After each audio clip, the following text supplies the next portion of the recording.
¿Cómo le va? Bienvenido. Iba a decir algo que no lo voy a decir. Dígalo, porque... señor. No ¿Lo va a decir? No lo voy a decir. Bueno, lo digo. El tema de la basura es un tema preocupante, ¿no? Estoy hablando muy en serio, ¿eh? El tema de la reunión de Macri con Scioli, creo que fue el martes de esta semana, donde dijo: yo te voy a reducir el 80% la basura y los cartoneros van a tratar de... bueno, arréglenlo, muchachos, porque si no, la basura nos va a tapar a todos. ¿Sabes cuánto cuesta ir a Mar del Plata por la autovía 2? 40 pesitos. Hay dos concesionarias, o sea, la misma autovía, dos cajas, ¿está bien? Dos concesionarias, o sea que hasta el kilómetro 200 la concesionaria es Mar del Plata Feliz y después del 200 hasta el 400 Feliz está Mar del Plata. 40 pesos en uno, en San Borombón, 40 pesos, 40 sí, en otro, en Maipú. O sea que son 40 mangos, más la de Hudson, más si venís de Castelá, bueno. Pero bueno, lo importante es que la ruta esté bien. ¿Está bien? Vos tenés que decir, ¿está bien? No, no está bien. ¿Sabe cómo está la ruta 2? Esmerilada. Esmerilado significa que usted va con el auto y hace... ¿Se entiende lo que quiero decir? Entonces, si tenemos la concesión, si cobramos 40, arreglemos la ruta, muchachos, pavimentemos para que no haya accidentes en lo que era otrora la ruta de la muerte. ¿Se acuerdan? Ya no. Bien. Y lo último, hay un río que se llama Salado, por donde pasa agua. ¿Vos sabés que hay un río que pasa agua? Es increíble. Y en las aguas del Salado se vierten las encadenadas, o sea, todas las inundaciones de la provincia de Buenos Aires, ¿dónde derivan sus aguas? En el Salado. El Salado se elevó a la altura del kilómetro 178 y rompió el sostén del puente. Quiere decir que hasta que no bajara el agua no se podía hacer la obra de solución del puente que está a la altura de Castelli. ¿Se entiende hasta aquí? Ahora, hoy, ¿cómo es? Hoy es mano y contramano, pero hoy no hay problema porque no va ni viene mucha gente de Mar del Plata. ¡Hoy! Ahora, el 1 de enero va a ir, ¿vos sabés que la gente va a Mar del Plata por la Ruta 2? Se va por la Ruta 2.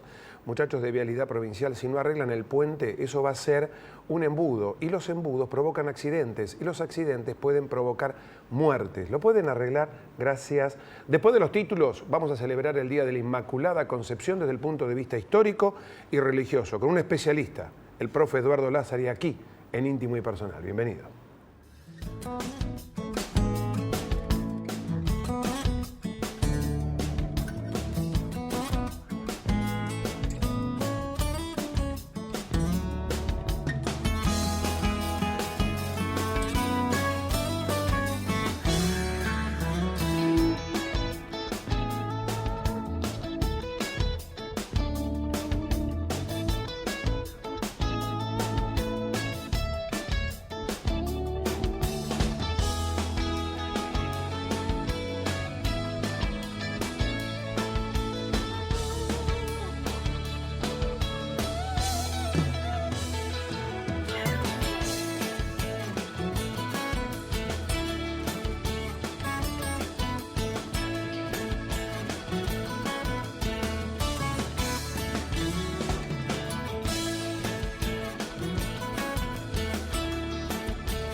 ¿Cómo anda, profe? Muy bien, Ricardo, un gusto. Gracias por aceptar la invitación. Es un enorme placer, sí. Bueno, a veces los católicos, incluso los católicos, confundimos las diferencias que hay entre el Día de la Inmaculada Concepción, que la Iglesia lo celebra el próximo sábado, y el Día de la Asunción de la Virgen, que es el 15 de agosto. Así es.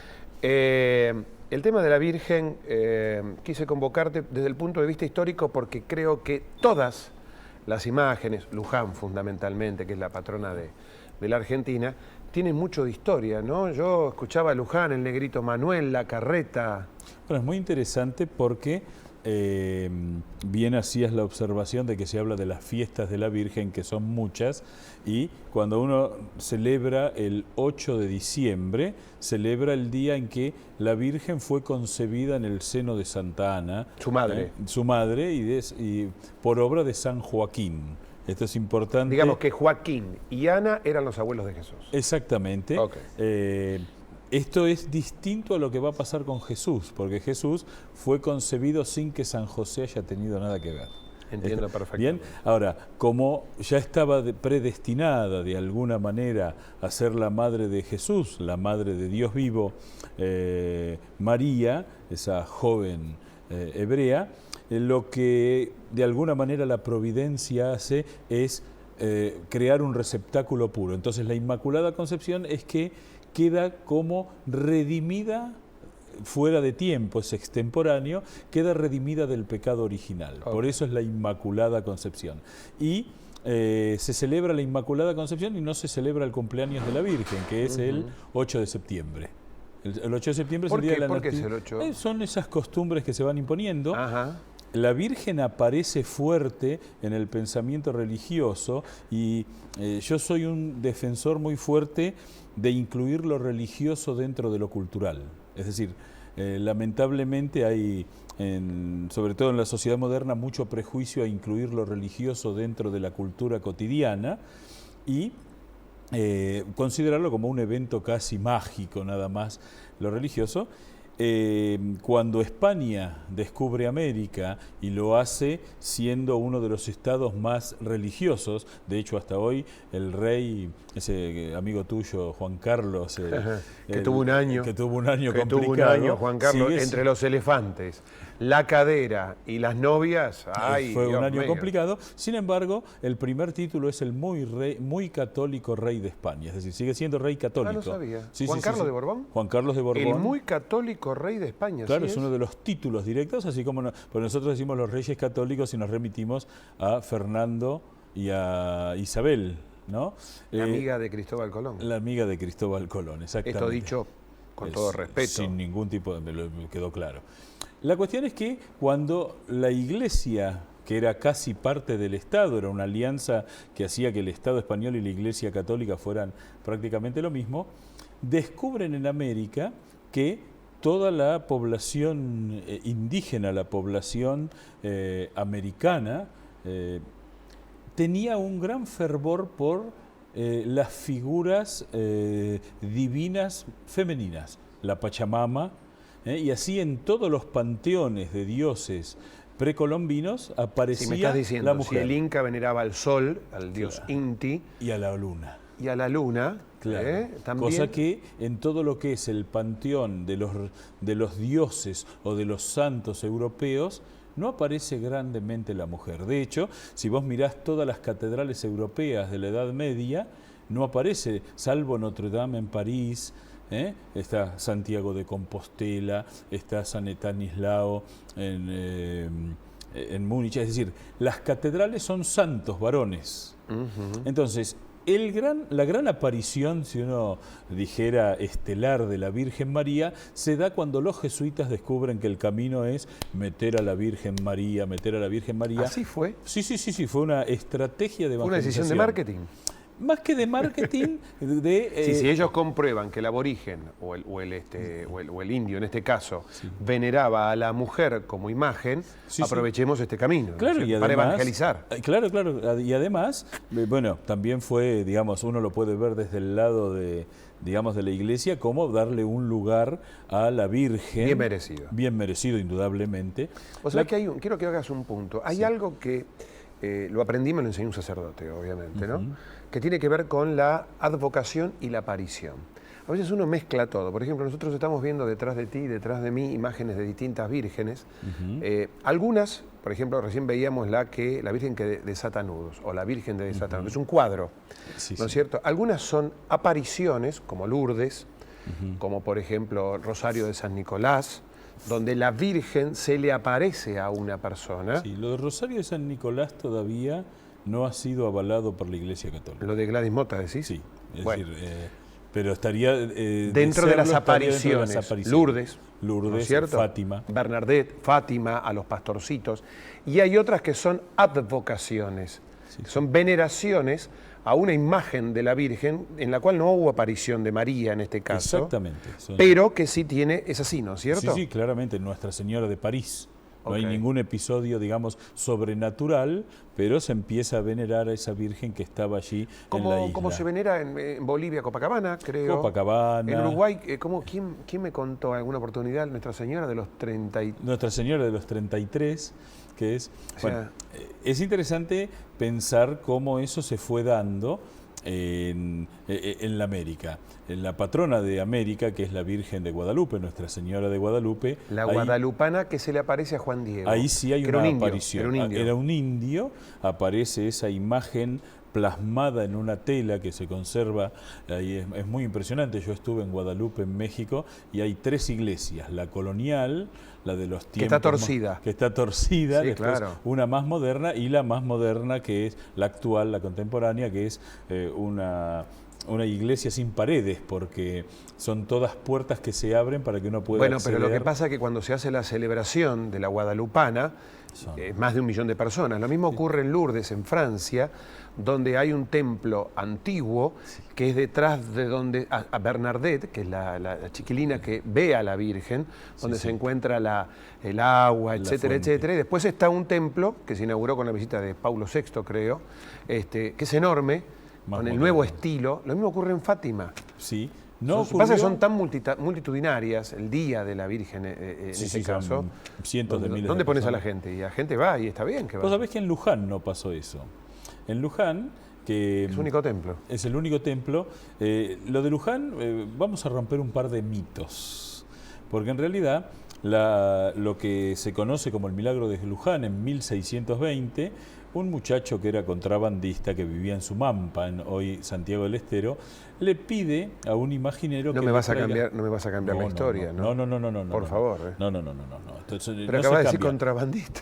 Bueno, no, es que quien le pide era un hombre que se dedicaba al contrabando. ¿Qué pide? Pero que era Díaz, si no mal recuerdo, Antonio Díaz, pide estas imágenes, y la imagen viene de Brasil, pero el que, digamos, a quien le había hecho el encargo le manda dos imágenes. Una de la Inmaculada Concepción, por eso está bien el sábado festejar a la Virgen de Luján, porque es una imagen de la Inmaculada Concepción, y una imagen con un niñito Jesús. ¿No? Estas 2 imágenes, que miden menos de 40 centímetros, son muy pequeñas, en terracota, salen desde Buenos Aires rumbo a Santiago del Estero.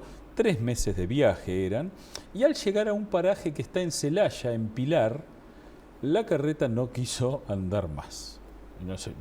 Entonces empezaron a bajar, y de pronto se pone en marcha la carreta, hasta que, moviendo cosas, descubren que esa pequeña imagen de la Inmaculada Concepción, cuando se la ponía en la carreta se quedaba, cuando la bajaban, la carreta arrancaba. Algo así como... se quiere quedar aquí. Se quiere quedar acá. Se crea una ermita, está el lugar del milagro, pero en Pilar. Cuando esa imagen tuvo una muy extraña suerte, hubo un tiempo en la iglesia que contar las historias tal cual eran causaba cierto temor. Entonces, durante mucho tiempo no se habló del Negro Manuel, no se hablaba del lugar exacto, ¿no? Incluso se confundía a la gente diciendo que el lugar era donde estaba Luján. Luján era la ciudad más cercana, el lugar más cercano por donde pasaba el Camino Real. Entonces deciden trasladar. Primero estuvo en un par de estancias, en la estancia de Lezica y Torresuri. Hay un milagro que tiene que ver con que trasladaban a la Virgen y al día siguiente aparecía en el primer lugar donde estaba, que no sabemos si fue una picardía del Negro Manuel o verdaderamente un milagro. ¿Qué era el custodio, el Negrito Manuel? El Negrito Manuel se enamora de esa imagen y la custodia durante un largo tiempo, y es el que ha permitido que se preserve hasta hoy. Después se instala ya a mediados del siglo XVII, se instala allí en lo que hoy es Luján, y se empieza con una pequeña iglesia, y hacia mediados del siglo XVIII se levanta una formidable iglesia colonial, que lamentablemente fue demolida para hacer el templo neogótico actual. En 1850 le dan a los padres de San Vicente de Paul, los padres lazaristas, el manejo del santuario de Luján, y deciden tirar abajo la vieja iglesia colonial en vez de hacer una al lado. Nosotros siempre tuvimos una visión mucho más europeísta que el resto de los países americanos. Hay un detalle interesante, que es que por Luján pasan todos los ejércitos libertadores. Entonces, en Luján... Porque estaba el Camino Real. Estaba el Camino Real, rezan Belgrano, rezan San Martín, rezan Arenales, Pueyrredón, es decir, todos los hombres... Que iban a la guerra. Que iban a la guerra pasan por Luján, y Luján comienza a convertirse, más allá del milagro en sí, en una advocación bien... Digo, ayúdame, Sí. Itatí en Corrientes. Sí. Luján en Buenos Aires y en toda la Argentina. Rosario de San Nicolás en San Nicolás. En San Nicolás. En Mendoza creo que está Nuestra Señora del Carmen. Nuestra Señora del Carmen. Sí. También está Nuestra Señora de la Carrodilla. También. Sí, teniendo en cuenta la bendición de las vides, etcétera, etcétera, etcétera. En Salta... Nuestra Señora del Milagro. Nuestra Señora y Nuestro Señor del Milagro. Del Milagro. Y ahora, muy popular, una imagen de la Virgen, que es la del Cerrito. La del Cerrito. Tampoco la Iglesia, ahí la Iglesia ha aceptado. Acá la Iglesia la ha rechazado. Es decir, ya la Iglesia ha definido incluso duramente el arzobispo Carnielo, que es el arzobispo de Salta. El arzobispo de Salta, la participación en cualquier ceremonia religiosa queda fuera. Pero hay una explicación, ¿no? Vos vas un sábado donde María Livia, no me acordaba el nombre, la mujer impone las manos y está lleno de gente y hay un silencio impresionante. A veces la Iglesia también tiene esas cosas de, ¿no es cierto?, de no aceptación de la realidad, ¿no? Sí. Pero aparentemente María Livia es una persona cuestionada por su marido, etcétera, etcétera.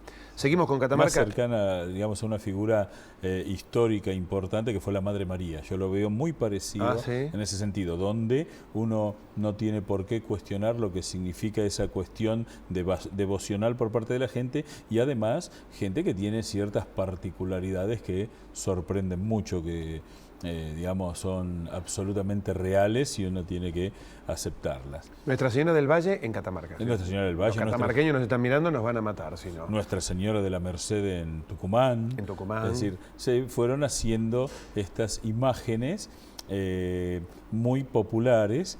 Hay una... El sur no tiene tanto, ¿no? Y el sur no tiene... Nuestra Señora de las Nieves. En realidad, María Auxiliadora, que es la patrona de la claro, Patagonia. los salesianos, que durante tantos años... ¿no? Bueno, y siguen. La obra de Don Bosco, claro. La obra de Don Bosco que tuvo como particular misión la evangelización de la Patagonia. Por eso ¿Sabés que tiene mucho el sur? Son muy seguidores de una chica chilena, Laurita Vicuña. Laurita Vicuña, sí, que creo que es beata. Es beata y murió en Junín de los Andes, o sea, murió en la Argentina. ¿No? Está entre los que se pueden considerar los 7 beatos que tiene la Argentina hoy. Claro, convengamos que el norte es mucho más fuerte porque históricamente era parte del virreinato, ¿no es cierto? Pero vos sabés que curiosamente hay más beatos que vienen del sur, Laura Vicuña, Artímedes Ratti, Seferino Namuncurá, que son de la Patagonia. Era vos. Es un detalle curioso. Un detalle, sí. Cuando el norte ha dado tanto, digamos. Claro, ¿no es claro. Hay una curiosidad, nos desviamos un poco del tema, pero un hombre que viene rumbo a la santidad bastante bien, se considera, bueno, que Fray Mamerto Esquiú está cercano a los altares, pero es Enrique Yo, que es un empresario, gerente general de Rigoló, que era absolutamente conocido por cada uno, conocía a cada uno de los obreros de la planta, un hombre bueno, así se lo recuerda. Vive la esposa todavía, Cecilia Bunge, y tuvo 10 hijos y murió a los 42 años. Tuvo un par de enfrentamientos con el sindicato por defender a una chica que había sido violentamente tratada por un delegado, es decir, un hombre que hacía... Socialmente era el gerente general de la empresa y estaba por los patrones. Y hablaba, sabía el nombre de todos los empleados con los que se cruzaba. 5.000 empleados tenía la empresa y cuando se cruzaba los trataba por su nombre y muy curiosamente... Cuando se enferma, muere a los 42 años de cáncer de huesos, una enfermedad muy dolorosa, van 250 obreros a dar sangre a la clínica Marini, ahí en lo que era la avenida Santa Fe y Scalabrini Ortiz. Y entonces los mismos obreros fueron los que, una vez que murió, plantearon hacerlo santo. ¿Y cómo lo tomó la Iglesia eso? Y bien, está la causa de santidad avanzando. Estarán buscando el milagro, ¿no? Porque creo que hace falta un milagro para... Están buscando el milagro. En el caso de Juan Pablo también pasa Sería lo mismo, una ¿no? originalidad interesante que el primer santo argentino fuera un empresario. Ratti era un médico, si no me equivoco. Ratti era un enfermero. Un enfermero salesiano que trabajó ahí en... Bueno, Seferino lo conoce todo el mundo, Laurita Vicuña creo que lo conoce todo el mundo. Pero retomando el tema de la Virgen, desde el punto de vista de la profesión, de la religión católica, ¿cómo ves a Jesús y cómo ves a María? Bueno, eso es un debate que los teólogos vienen... ¿Muy difícil la pregunta? No. Cristo es reconocido como el Redentor de la humanidad. Hay algunas líneas teológicas dentro de la Iglesia Católica que han como hecho fuerza, presionado para que la Virgen María sea considerada corredentora. Incluso en los corrillos vaticanos se hablaba de que uno de los últimos actos de la vida de Juan Pablo II hubiera sido declararla corredentora. Sin duda, si uno hace lo que se llama la economía de la salvación, la visión teológica, Jesús es Dios. Y podemos decir que María es la más santa de los hombres, pero no tiene jerarquía. A ver, ¿cómo es eso? Es decir, María la más santa de los hombres y mujeres, es decir, la más santa de la humanidad. En ese como sentido, hombre, ¿no? como género humano. Exacto. Entiendo. ¿No? Vos observás, yo a veces cuando voy a misa o cuando voy a una iglesia, el comportamiento de la gente, ¿no es cierto?, en la iglesia. Incluso en una oportunidad un obispo me hizo un comentario, me dijo: ustedes van a visitar a todos los empleados, pero al patrón no lo van a saludar nunca, ¿no? Porque uno cuando entra a la iglesia, no todos lo saben, y esto creo que la catequesis tendría que ser mucho más práctica, que existe un sagrario, que por lo general hay una luz encendida, que quiere decir que ahí está la Eucaristía y ahí está Jesús, etcétera, etcétera. Y uno por lo general va rezando en cada uno de los altares, en los ambulatorios que tienen los templos. Y yo creo que la Virgen, la Madre, recibe en todas sus advocaciones y en todas sus formas de culto, recibe más oración que Jesús, aunque te parezca mentira. Sí, bueno, yo estoy de acuerdo, eso en la práctica se descubre absolutamente. Quizá tiene que ver con esto que vos decís de la catequesis poco práctica. Mucha gente no sabe ni cómo arrodillarse. Y es un ritual, es un rito arrodillarse. ¿Qué pasa cuando te encontrás con el Santísimo expuesto? Bueno, ese es pequeño. Que no siempre está expuesto. Que no siempre está expuesto. El Santísimo no siempre está expuesto. El día de Corpus Christi, por ejemplo, se hace una peregrinación por la ciudad de Buenos Aires con el Santísimo expuesto. Exacto. Pero habitualmente el Santísimo está dentro del sagrario. Yo no quiero ser grosero con lo que digo, pero es una especie de cajita donde el sacerdote abre y retira la hostia consagrada para el momento de la comunión. Y ahí es donde nosotros, los que creemos, los que tenemos fe, sabemos que allí está Jesús, ¿no es cierto? Sí, digamos, la Iglesia ha hecho mucho hincapié en el ejemplo de los santos, cosa que se ha perdido también, ¿no? Los santos originalmente se ponen catequísticamente en las iglesias como para demostrar que ese es el ejemplo a seguir. Después se fue rezando a los santos, y habría que aclarar que uno cuando le reza a un santo es como llamar a algún amigo para decir: che, ¿me haces el favor de hablar con el jefe? Claro, porque ellos son camino, claro. Son intercesores.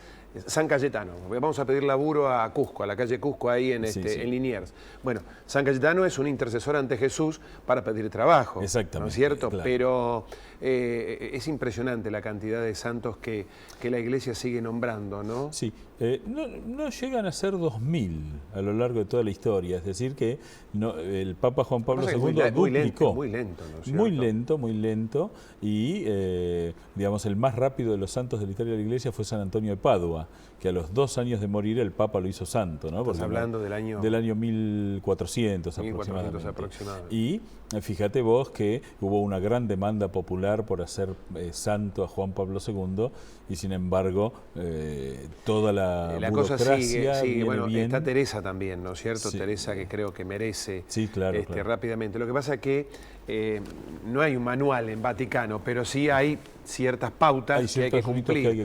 Está el milagro, hasta que el milagro no se puede comprobar y no se hace difícil, ¿no es cierto? Bueno, entonces, sábado que viene, 8 de diciembre, día de la Inmaculada Concepción de María. El primer anuncio de que venía el Salvador. Desde el punto de vista histórico, yo lo quería hablar desde el punto de vista histórico, y me encontré casi con un sacerdote contigo. No. ¿Fuiste monaguillo o no? ¿No fuiste monaguillo? Sí. ¿Fuiste monaguillo? Fui monaguillo y cometí pecados más grandes que ese. ¿Sí? Sí. Ser hincha de Racing, por ejemplo. Ser hincha de Racing, que nos hace muy religiosos, y en algún tiempo de mi vida incluso fui postulante en la Congregación de los Padres Asuncionistas, que atienden ahora el santuario de Lourdes, ahí en Santo Lugares, donde hay... Cerca de la Casa de Sábato. Cerca de la Casa de Sábato, donde está uno de los personajes religiosos más santos de la Argentina, que es el padre Roberto Fabre, que además es uno de los grandes héroes civiles que tuvo este país. Fue el hombre que interpeló a las autoridades diciéndole que no había que desaparecer personas. Es el hombre que crea el término desaparecido. Y encima lo puede contar. Lo puede contar, pero no fue fácil. No fue fácil, gracias a Dios. Dios lo protegió. Sí, ¿Tengo que regalar una corbata? ¿Usás corbata? Sí. Una gentileza de la gente de Otero. Muchísimas gracias. Aquí tenés. Una botella de vino, gentileza de la gente del Baco Club para que celebres el fin de semana. Sí. Y la gente de Pringamosa, vamos a revisar a ver qué hay aquí dentro. ¡Op! Una billetera. Bueno, muchísimas gracias. Una billetera con los $2 que corresponden. Bien. Para que no sea mala suerte y la economía siga funcionando. Muchísimas Eduardo, gracias. que tengas un buen año. Gracias por acompañarnos en este ciclo. Seguimos trabajando y a seguir con la historia, porque si no conocemos nuestra historia, no tenemos futuro. No tenemos futuro. Gracias, Eduardo. Gracias. Eduardo Lázari con nosotros, nos encontramos en 7 días. Gracias.